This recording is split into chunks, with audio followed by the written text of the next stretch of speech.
Hey everyone, I'm Jenna, I'm Clint, and welcome to the Enchanted Parks and Ports podcast. where we chat Disney, Universal Cruise Lines, and beyond. All right, welcome back to the Enchanted Parks and Ports podcast. Welcome back, listeners. Welcome back, Jenna. This week, as promised, we're taking a deep dive into Disney dining plan. Last week on our show, we kind of talked about what prompted this, and that is the development that Disney has added the deluxe dining plan to the menu of options, pun intended. Menu, in fact. And so, Jenna, how you doing this week? I'm doing good. Things are good. We're counting down hardcore to my next Disney adventure at this point. Like bags are out in the guest room.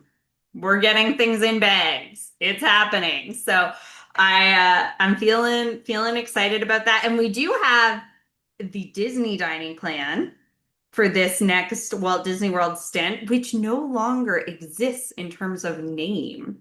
And No, the name makes sense now. thank goodness. Like table service dining plan just simply describes what we actually have. So for now, if you have a 2026 trip, it will still be the Disney dining plan. But today, we're talking 2027 dining plan changes at Walt Disney World. Yes, we are. And I'm excited to dig into this.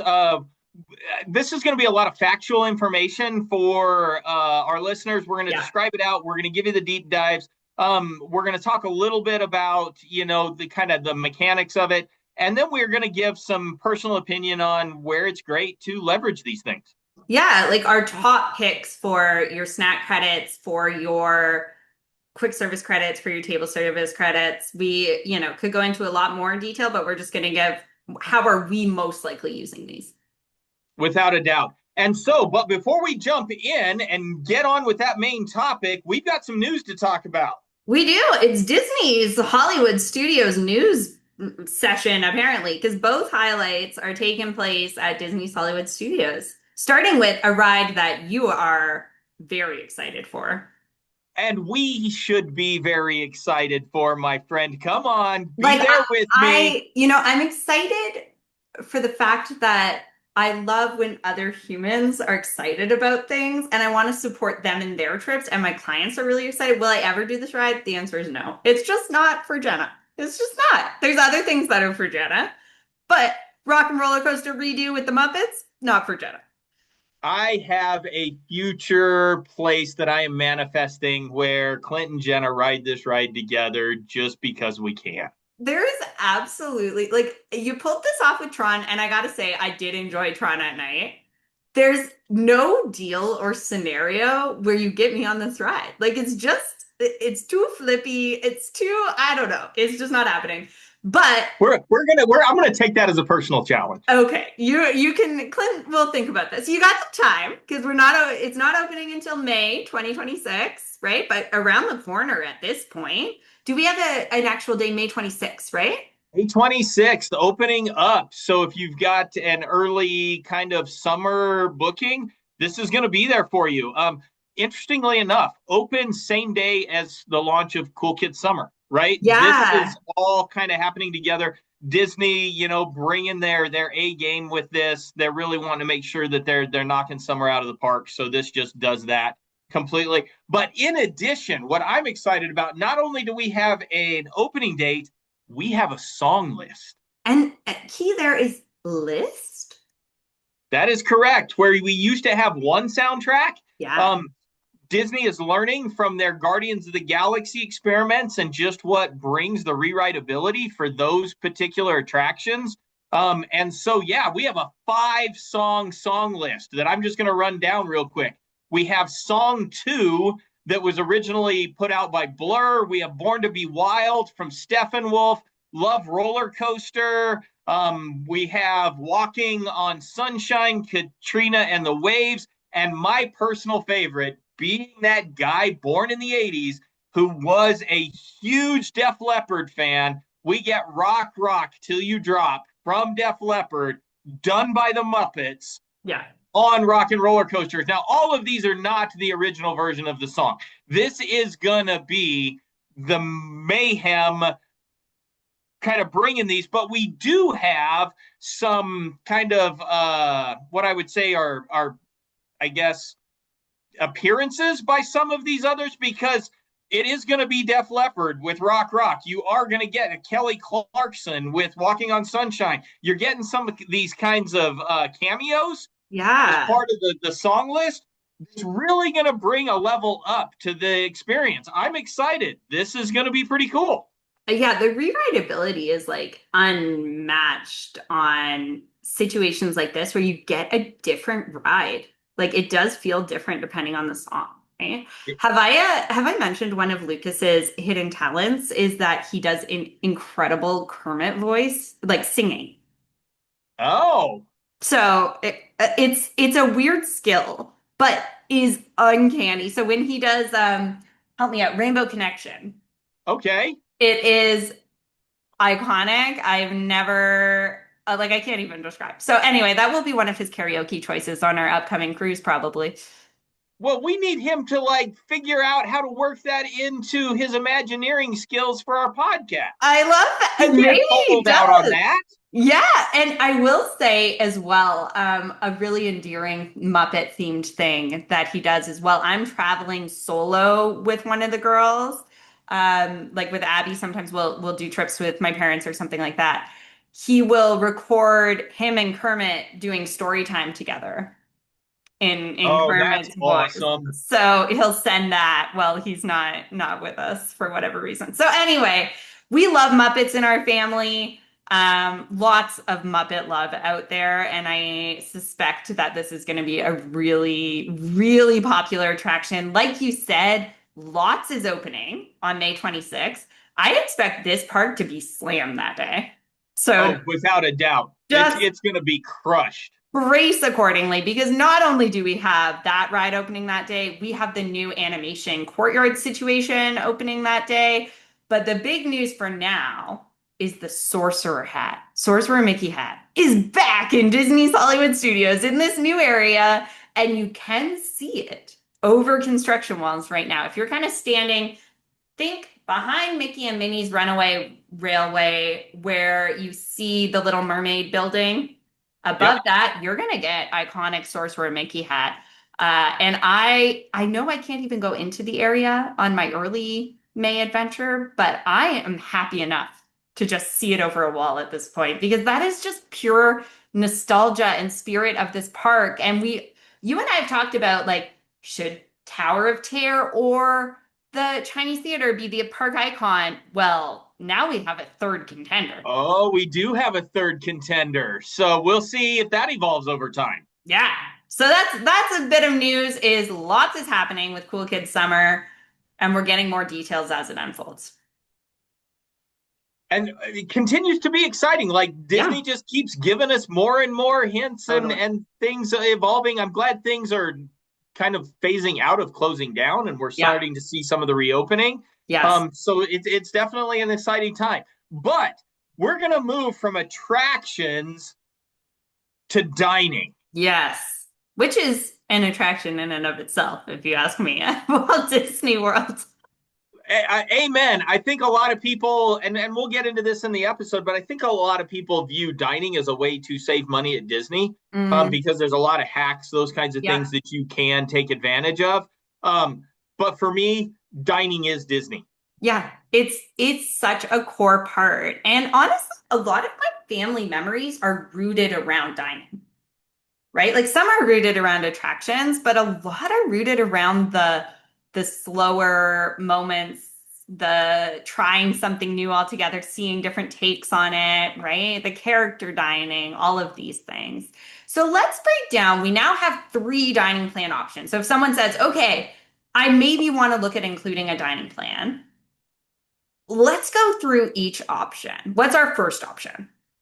So first option is kind of the most basic, but still meets a pretty solid need at what I would say is the value price point, right? Yeah. This is the least expensive that you're going to get. And that's the quick service dining plan. So you get two quick service meals to be used at whatever time of day you would like, Yeah. one snack credit, and then the resort fillable mug per person per night of your stay. I think that's a little bit of a caveat as we discuss these that our listeners just need to be aware of is this isn't by day of your stay. So you can be 6 days, but it's your 5 nights.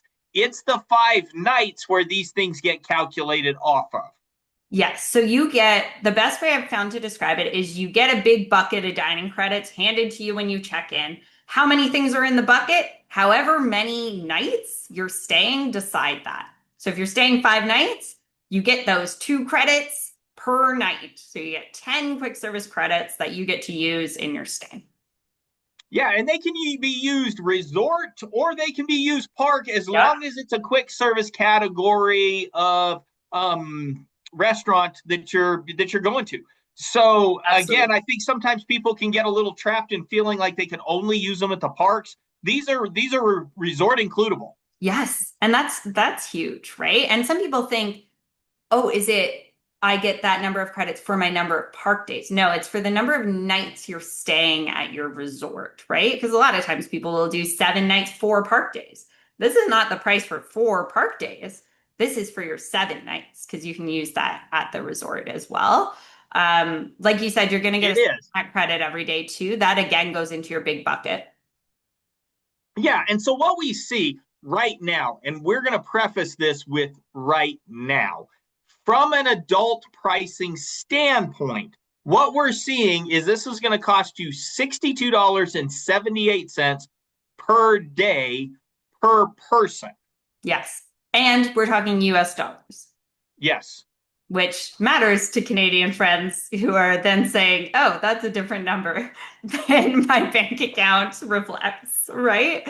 So this is not, yeah, it's not a obvious, clear financial win in terms of the dining plan for people. So some people will go off and do kind of their math around that of which quick service meals they want to find. One thing that is really cool about Disney is their menus, including their pricing, are published online, right? So you can go think, okay, we're going to eat at Flame Tree Barbecue on our Animal Kingdom Day, and you can look at pricing that out.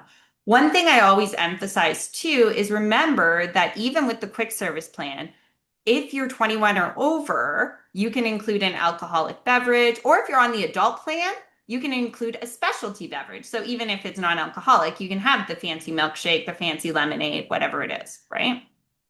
You can, and that's where some of the value comes in. Not Totally. only is it in the I guess ease of use, kind of as you've said in other episodes, it's kind of that all inclusive feel, but it's the mental freedom to say I can get what I want to Yeah. and access to a full array of what is offered. Exactly. And this plan might make sense for people who are really like park heavy, on the go, want to go, go, go, want to do the parks, but also don't want to have to think about dining costs each time I'm ordering things, want to get advantage of those park foods, or resort eats at the end of the night or whatever it is. But my family never chooses this plan because we are in our character dining era. And we Yep, and I know, think yeah, we know we're spending the money on that. it's where the next two plans can really shine as far as usability, feasibility, and value. Yeah. So next plan, we're jumping to the table service dining plan, which in 2026 world was called the Disney dining plan. So if you've ever had that one, that's what we're talking about. And this plan is going to stay the same as the Disney dining plan in that you get one quick service a day, but now we're jumping to one table service too. So you're getting that table service credit. You still get that one snack credit. You still get that one reusable mug for your stay as well. So this opens up a whole world of options, right? It really does open up a lot of options. Now, you have to, again, because of the bucketing theory that goes with table service restaurants, you do have to be a little bit careful. And the Yeah. reason is there are somewhere between 5 and 6, it varies depending on refurbishment, some of these kinds of things. Table service experiences across the Walt Disney World envelope that require 2 dining credits. So it's Yeah. hugely important to know what is my cost benefit to a particular character dining experience. It's not just isolated to character dining. Typically, it's 2 categories. It is character dining on the upper end of the, I guess, deluxe landscape. Yeah. And then it's also kind of your premium entertainment options. You get a dinner and a show. Hoopty Doo Review, I think, is Yeah. probably the most famous of all of these, right? Yeah. But there are those kinds of caveats that when you start drawing out of your bucket, don't be surprised about what you've removed from your bucket because of these things that cost 2 dining credits. Yeah, and the other one that's going to be thrown on there is those premium signature dining experiences. So things like flying fish, those are going to cost you 2 credits as well. One way that I also like to conceptualize it for people is if it's princess lunch or dinner, likely 2 credits, but there's exceptions. So you really have to go through each restaurant to see what it is and each meal. Because let's take Acker's House in Epcot as an example. Breakfast, 1 table service credit. Lunch or dinner, 2 table service credits. So Correct. it's one of those you really want to read the nuance there. And we're speaking from a 2026 lens. Sometimes these things shift in the new year. So in 2027, we could see some changes in terms of what is considered 1 or 2 credits. And again, with these, just remember resort includable, like Yes. all of these work. You can go to a Topolino's Terrace. You can Yes. go to, as you mentioned, Flying Fish. You can go to any of these specialty dinings at any of the resorts and still use this. Yeah, and some of them are 1 credit for these awesome experiences at resorts, right? Like think about 1900 Park Fair. You're still getting some princesses, but it's 1 credit. Yeah. Or you're heading to Topolino's Terrace, like you said, this awesome Mickey and Friends experience that does feel like a premium dining experience, but 1 credit, right? So there's all of these nuances to just look into as you're choosing them. This also means if you have all these table service credits because you've opted for the table service dining plan, you now need to pay attention to reservation windows and be planning out your table service credits and booking your reservations accordingly because you don't want to decide where you want to go and not be able to go there. With that's exactly right. Like the pre-planning amps with the, I think the more deluxe version of the dining plan that you choose, right? To your point, quick service, man, if I know how to use a mobile order and I'm on the I'm good. go, man, I'm going to maximize it in the parks, no problem, piece of cake. Yeah. Get to table service, advanced planning really ramps up. And that's because I'm also spending, again, as of today, with a table service cost, it's $99.87 per adult in your party. Yes. So again, you're getting that sit down, you're really moving through. And I think for me, this is the one that is probably most used, would be my guess. Yeah. And the reason is because it gives you that freedom to grab meals in the park or at the resort, kind of on the fly, on the quick service side, but it gives you the slowdown and a little bit more luxurious experience with the table service. Yeah, and I tend to agree that this one makes the most sense for most families. Because my issue with the quick service dining plan for most families is they want to throw in some kind of sit down meal at some point in their trip. So now they have kind of a lot of credits to work with, right? Of course, you can make that work, but it is just to say this meal's kind of the Goldilocks of the dining plans for me, where it's not too much table service that it feels like, oh my gosh, we have to sit down this many times.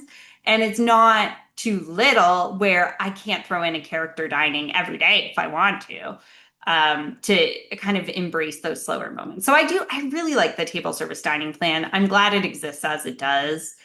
And now we have a new option too. If you really are in your luxuriating era and you know food is going to be a priority on this trip for you, right? Yeah, and so this is the deluxe dining plan. It's the new version for 2027.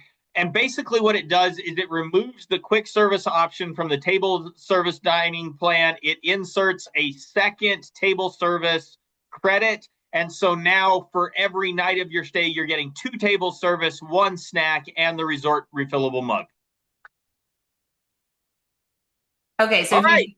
just noticed our faces pause, we had a moment because this is so new where I was like, is that what it is? Because I when I initially read this, I was like, whoa, this is everything. This is truly all inclusive. And so we went back to double check because we want to give you the most accurate information.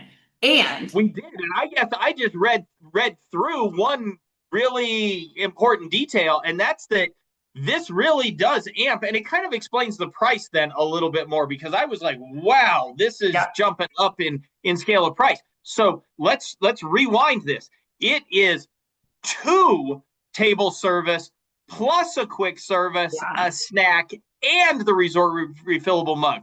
So you're getting just huge number of dining credits, basically what is the equivalent of a full 3 meals per day plus snack with totally. this deluxe dining plan.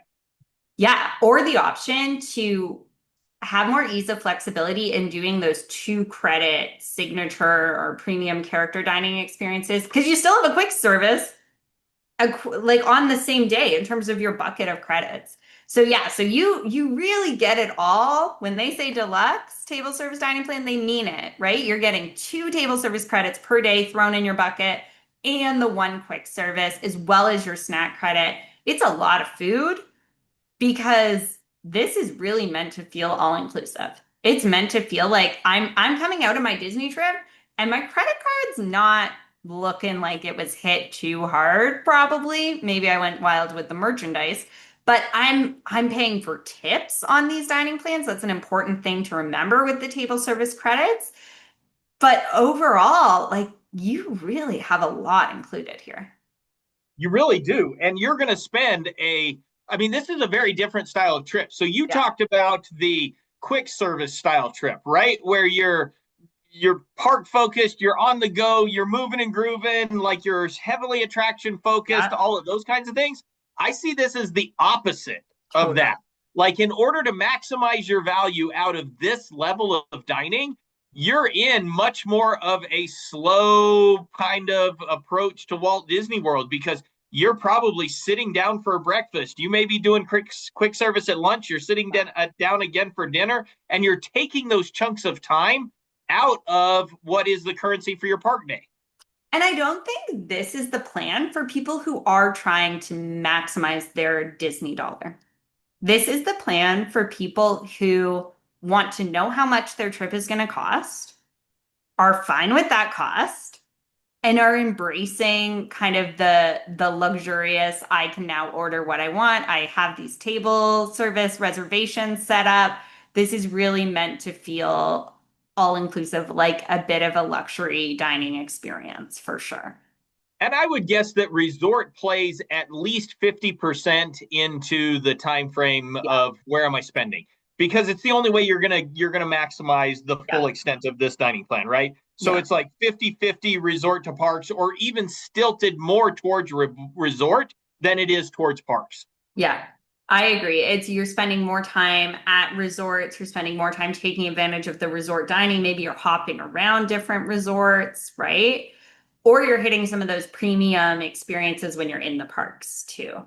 One kind of way to think about the deluxe dining plan too is like dining as an entertainment, dining as an Yeah, attraction that we spoke about earlier. And that could really come into play if you have littles on this plan too with character dining. Like we're not doing as much part time, but we're hitting a lot of character dining. We're hitting character dining every day. And that's how we're meeting characters this trip. Something like that, right? completely agree. And because of the price tag, I mean, Yeah. that's got to be the commitment because the price tag with this deluxe table service dining plan is, again, for an adult right now, morph and change is $163.01. Per night. So per night. So that gets I mean you're basically voting with your dollars and saying where am I putting my priority? And Yeah. you may be even taking park ticket time away in order to substitute in more high quality dining as Yeah. part of your stay. So it definitely has a place in the options across what Disney's giving folks. Again, I think this one is going to be a lot less used Yeah. I than think, our middle child of table service. oh yeah, middle child is for sure going to be the most picked, I suspect. in the 2027 landscape. But I am curious who opts for this one. Like what do I notice in terms of trends of people who this really works for them, right? So maybe we'll report back at the end of 2027 about what we've noticed with Disney dining plan usage. Yeah, just as I think we get a chance to support clients, we'd love our listeners to tell us, are Yeah. you entertaining certain types of this? Why are you entertaining it? And how were you successful with it? Yeah. Because I think, again, Jenna, I want you to go back because one of the things that maybe 10 years ago, 15 years ago, I do believe people viewed Disney dining plan as a way to save money, Yes. not the landscape anymore. No. And so, from that standpoint, you've had much more extensive experience with this, and you have touted the all-inclusive feel. Yes. But maybe speak to that just before we move on to another phase of our episode here. Yeah, like I don't play the game of can I get whatever number you just named for every respective plan? Can I hit that number regardless with what I would have ordered? Some people do that math for their trip and then they say, okay, the Disney dining plan makes sense or it doesn't. Or the table service dining plan in this point makes sense or it doesn't. For me, it's this is how much this costs for this trip to feel all inclusive and for me to know how much I'm going to spend and for me to lock in at a certain price as opposed to be susceptible to price increases between now and a year from now when I take my trip. Do I like that number? Am I okay with that number? Right? That's how I view these dining plans. I view them as value of convenience and value of certainty, which for a lot of people, to not have to do the decision making mental load of am I ordering the steak that I actually want or am I getting the chicken fingers? That is worth something. And knowing how much your trip is going to cost, right? Because it can feel overwhelming as the trip goes on to be like, how much have we spent on dining so far? X, Y, and Z. If we weren't planning accordingly, this tells me this is how much I'm spending on dining. I need to remember to factor in my tips, right? For table service meals, because those are not included. But overall, like this is for the convenience. It really is. And I think, though, you mentioned one thing that I'm like, this is another good reason to think about this is Disney tends to, if they're going to increase cost, do it at two typical times of year. Yeah. First one is April, second one is October. Yes. And so, from that standpoint, if you have a trip you're planning for now that are on the other side of either of those lines, to your point, Jenna, this can be a way to lock in a food cost at a lower per unit price Yes. than when you have those price increases happen. So as we encourage with folks, do that long range planning. And if you're thinking, man, we're going in November, Disney may do a price hike in October it may make even more sense to go ahead and lock in current pricing because you get to carry it across those lines Yeah. that are harder to kind of play with. Absolutely. Or do something, especially if, let's say, we're going in December or onwards. What I might consider doing is adding it into my vacation package and then deciding later. Because now I'm locked Yeah. in at this price, and up until final payment, I can decide what I want to do with that, but I've secured it at this rate, right? For Canadian friends, it also can be a bit of I know how much I'm paying based on the exchange rate of the time that I pay it off, then what could the exchange rate be doing in a month when I'm at Disney or in 2 months or 3 months when I'm at Disney?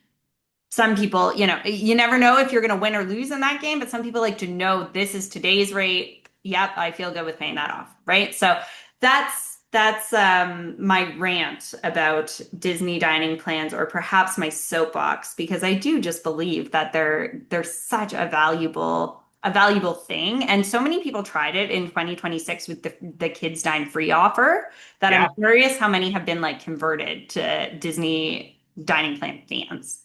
But before we wrap up, we want to share a little bit of a top pick from each of us for each of these categories of credits that you get with the Disney dining plans. So let's start with snack. What is your top snack pick if you are using a Disney dining plan snack credit?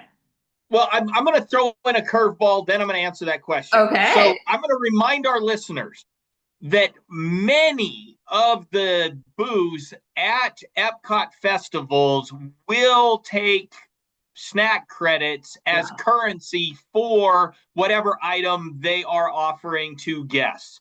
So if you're during a festival time frame, a brilliant use of snack credit is festival dining. Like that is Totally. a high bar, and maybe even a reason that it tips towards, am I going to do a quick service or a table service dining option? Because if I can spend my snack credits that way and I'm not going out of pocket, man, that is a huge win. So I think Yeah. number one, like, major hack for Disney dining plan is, man, if you're going to be there, food and wine, flower and garden, any of those, Yeah. think about it. Think about your festival credits and maybe using more than one snack credit, like you said, on a day, but you're saving other credits. You really are. And then you can kind of double up on some of the other stuff, right? You Yeah. can do some things. But for me, this is a constant that exists in Epcot Park all the time. It's there. It hasn't gotten as much love, and I'm surprised by this. Is Kabuki Cafe in the Japan Pavilion? Small little shack. It's not even all that descript. Right. Um, but you can get sushi platters somewhere between $10 and $14, depending on your style of sushi, from a California roll all the way up to nigiri. And it's for one snack credit. It is incredible value, thinking Yeah. that you're going to get $10 to $14 worth of value. And if you're a sushi fan, man, I may be cycling a couple of snack credits on this, because the one thing I think, Jenna, we've got to share where people can get stuck with accomplishing their Disney dining plan is snack credits still being left on the shelf. That is just not a thing that has ever existed for me. So I just like don't what people say this, but I just don't believe it. I'm like, and I know it's true for other people, but I'll tell you why it doesn't exist for me. It's because coffee is included. Well, there you go. That's the clear winner. That's the clear way. Or the candy from your resort, like from your resort souvenir shop, the bags of Disney candy. Use snack credits on those. If you have them left over, bring them home. It's shocking to me. If you have snack credits left on your account, something has gone wrong, my friends. Use them. It has, and I think people do tend to, I'm going to use the word burn them on the bagged candy, stuff like Sure. that. At the I end. think for some reason it doesn't feel like I'm getting the same value Mm, as if I had a specialty coffee, or as yeah. if I had sushi at Kabuki Cafe. Yeah. Like there's a difference in perception as to the Sure. value I got. I don't know that people actually like leave Walt Disney World with these things still on their app. Maybe they do. I just think the value proposition changes when I have to start exchanging them for a bottle of soda or a Yes. bagged candy Yeah. versus that specialty coffee on my each morning or whatever it is. That's fair. That's fair. And yeah, that's the thing. So for us, we know we're on vacation. We're getting a specialty coffee every day of our trip. That is a snack credit every day and a good value snack credit, to be honest. If I'm getting one of the Joffrey's specialty blended frozen cappuccino, I want to say ice cap for my Canadian friends, but it's not, it's different. Like those are running you above $7 often, Yeah. right? So those are great value. Starbucks, that can be a snack credit. So, and you can get any drink you want as that snack credit unless something changes in 2027. So that value is incredible. But that's going to eat up our snack credit every day. And then we have our kids' snack credit to get an actual snack for us to all share. So that's Yeah, how no, we play it.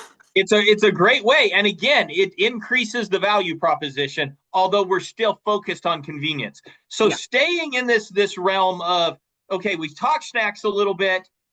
What are you doing for quick service? Like what are you thinking is a great move from a quick service standpoint? So we know I love the Skyliner and we know I love Riviera. So no matter where I'm staying on the Skyliner, if I'm at Pop Century, if I'm at Art of Animation, if I'm at Caribbean Beach, If I'm on the Skyliner, I am for sure dining for quick service at Primo Piatto at Riviera, which is Riviera's quick service. And there's a couple of things I really like about this quick service. One is real plates, Clint. Yeah. That matters to me. I can't explain why, but it does. I like the real plates.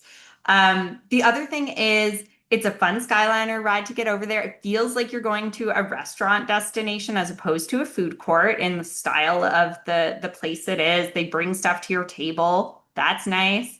And really great quality food.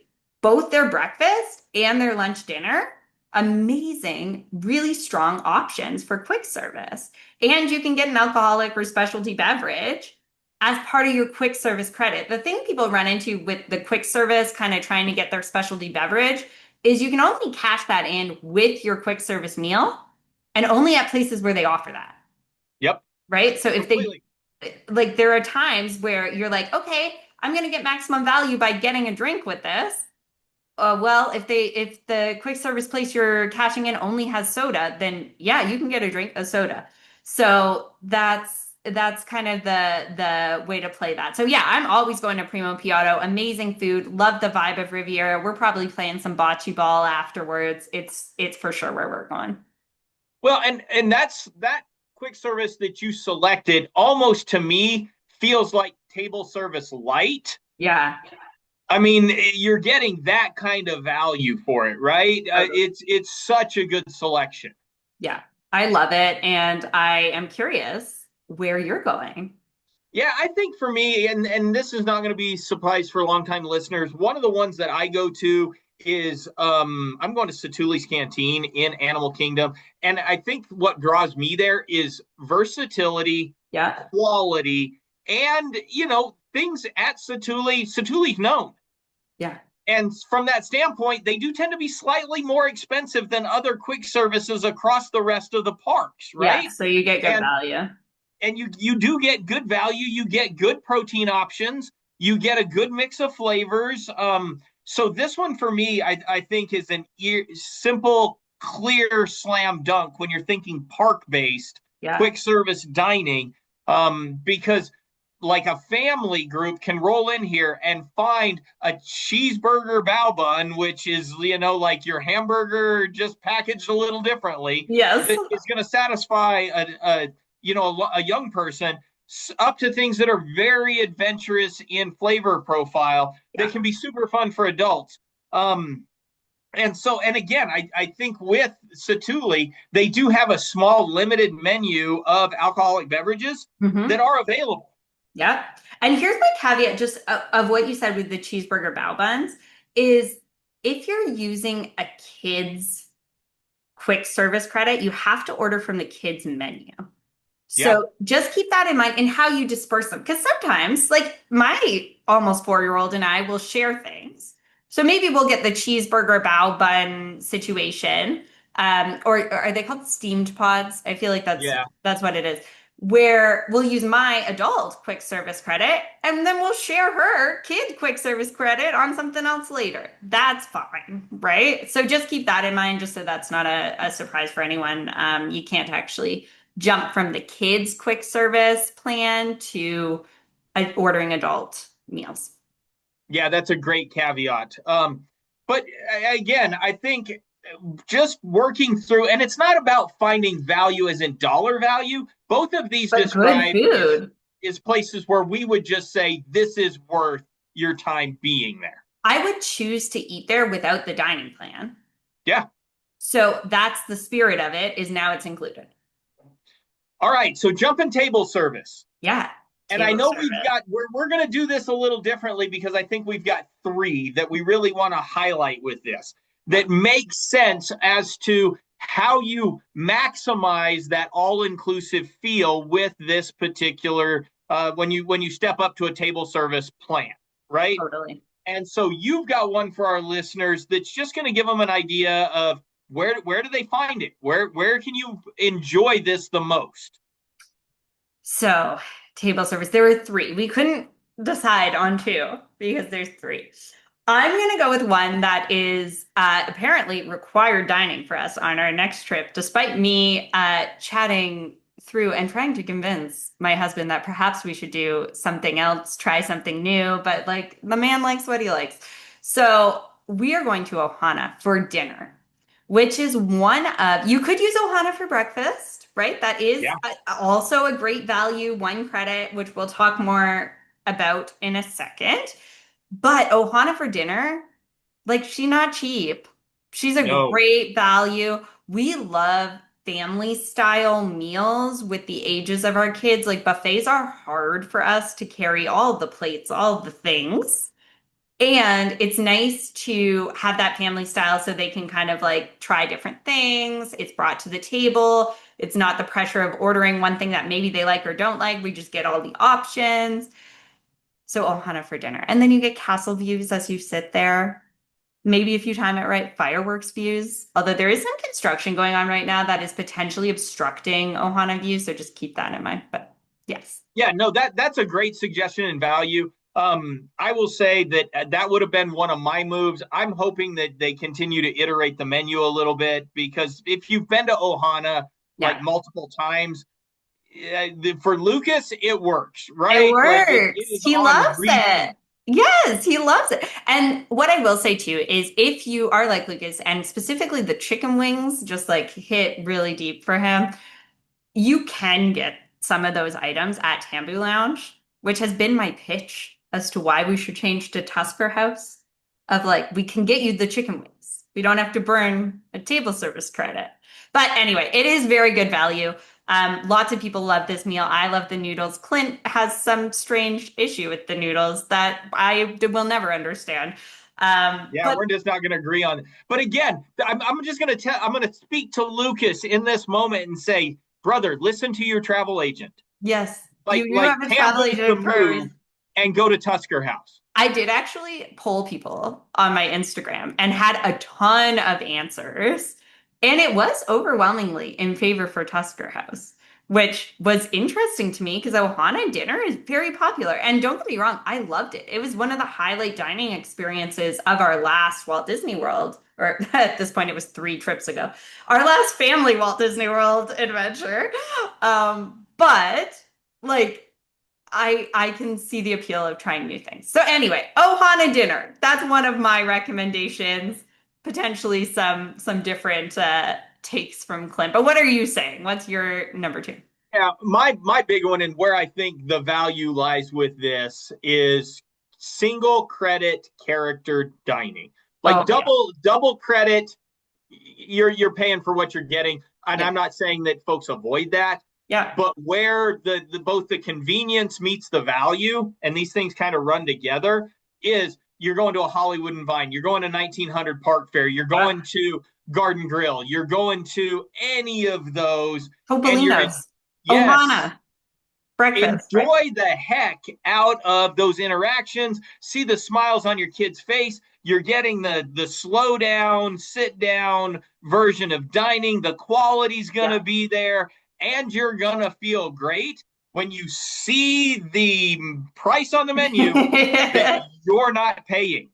Well, not directly, but in your mind. And this is why dining plans have value to me. You're not paying it. So you're tapping your magic band, you're moving on with your day. You know it's included, right? And this is such a good, especially if you have young kiddos who want to spend a lot of time meeting characters, because characters are not included in Lightning Lane. This is just a really efficient way to add characters to your day too. So, Well, and character not dining. just with little kids, because right Anyone. now on an Yeah. upcoming trip at Christmas, I have dining plan included. As you Oh, suggested earlier, maybe I'm going to keep it, maybe I'm not. I'm not 100% sold yet, yeah. but if we keep it, my majority move, even with a full adult crew, is going to be character dining. I love that. That's awesome. And character dining is fun for anyone. Like it really, really is. Did I get emotional meeting Goofy at Chef Mickey's in March? Maybe. Maybe it could have happened. So there's just like it's such a fun one. And there's another really good value way to use table service credits, which I know I have rambled about on the podcast before, which is your Phantasmic dining packages. Again, we're shooting for the 1 credit options. There are 2 credit options. I'm looking at you, Brown Derby. But 1 credit options, you can even double this up. You can Yeah. do Hollywood and Vine, character dining, and Phantasmic dining package, which I have clients in May doing for 1 credit, right? So it's a fabulous option to get that ticket for that VIP Phantasmic seating. You don't have to fight the crowds for those prime spots. You don't have to rush to kind of get there and wait it out and all that piece. You just get your ticket to come back later, and you can choose different options of restaurants for this credit that's included as part of the dining package, which is amazing. Yeah, I think that's a huge win suggestion, especially in that park. Yeah. Now, this doesn't necessarily exist across all parks, No, no. but at Hollywood Studios, this is like top shelf pro move. This is your play on your Hollywood Studios day. This is what you do that day. Other days, yes, you have other plans, but this is your play on that day for sure. Yeah, without a doubt. So I hope that our listeners have learned a little bit more about dining plan, even though we had the hiccup in the middle. We clarified we're good to go. We're good. Because again, we're still learning, right? These things are new. And how are they going to get leveraged in our Disney trips in the future? We're going to learn together. So Yeah. we're excited about that. But before we kind of wrap it up, we do have a bit of a would you rather that I have put together for Jenna. So, Jenna, I'm going to give you a scenario. Okay, let's hear it. You are on your way to the airport. And I don't know if this is a thing in Canada, so could be a cultural thing, and you're going to be like, dude, this doesn't fit. But we're going to put you in. Even it may be an American thing. I don't know. Okay. But you're on your way to the airport. You happen to be grabbing snacks for your flight at the local convenience store, and you happen to buy a scratch off lottery ticket. Okay. Okay. Yeah, that's a thing. So So far you have me. Yeah. you get in the car, you Yeah. scratch off your ticket, and suddenly you're $1,000 to the positive. Oh, amazing. Yeah. Right? The universe What just a good gave day. you a gift on your way to Disney. Yes. So with that $1,000 scratch off gift card, would you choose which of the following options? Okay. Ooh. So option one is a reservation at Victoria and Albert's, Okay. and tagging that with a private fireworks cruise Oh. for on the lagoon outside Magic Kingdom. Can I So get both of those for $1,000? I'm not convinced I can. we're saying you can, Okay, great. right? You may be only eating appetizers at Victoria and Albert's, but who knows? We're saying there's a special deal. Yeah. So there's that one. Or are you gonna do the walking with? Now I'm drawing a blank on the at Animal Kingdom, Walking with Giants, Okay, or yeah. and purchasing Lightning Lane Premier Pass. So this might surprise you, but I think my first, okay. I think I'm gonna go Premier Pass because it would be too little time for me to pivot so many plans to make Victoria and Albert work with young kids. Like Okay, so this is a logistical decision. this is a legit if you told me I won the scratch off ticket and also like someone was like this is just for Disney. Like when you're on the way to the airport, it feels like it's just for Disney. If it's a Yeah, month in advance, I might be like, should I put some money in savings, blah blah blah, right? But on the way to the airport, it's obviously just for Disney. End of story. the Like universe gave you a gift. They're the like, universe enjoy a was like, little here, more. here you are. It's essentially I found a Disney gift card for $1,000, right?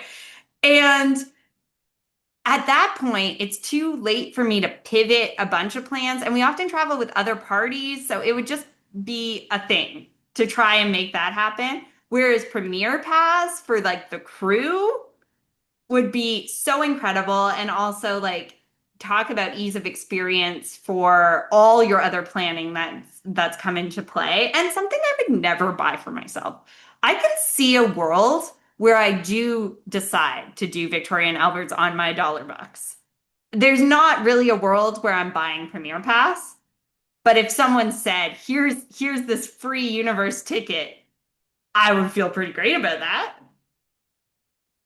Yeah, I love the way you came at that from a planning angle also, because it helps to highlight for our listeners that rarely is Disney successful flying by the seat of your pants, right? There's a Yeah. lot of planning that has gone into it where even when the universe is giving you a gift, there's a ripple effect into the rest of what you've engineered to Yeah. maximize your dollars in Disney. And so I appreciate that perspective. Again, yes, I would have lost the farm. I thought Victoria and Albert and Obviously. the I thought really what would like be the kind of top tier piece is the Fireworks cruise. I cruise. thought the fireworks cruise was going to put it over the top Yeah. and sell it.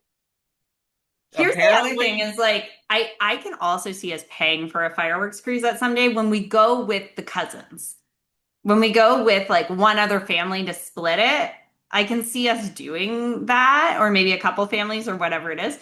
Um, Whereas again, Premier Pass, it's one of those like it's almost tempting because it's not the choice I would make. yeah, So anyway, agreed. that's my would you rather for today. I'm going Premier Pass. We're going on all the rides. I love it.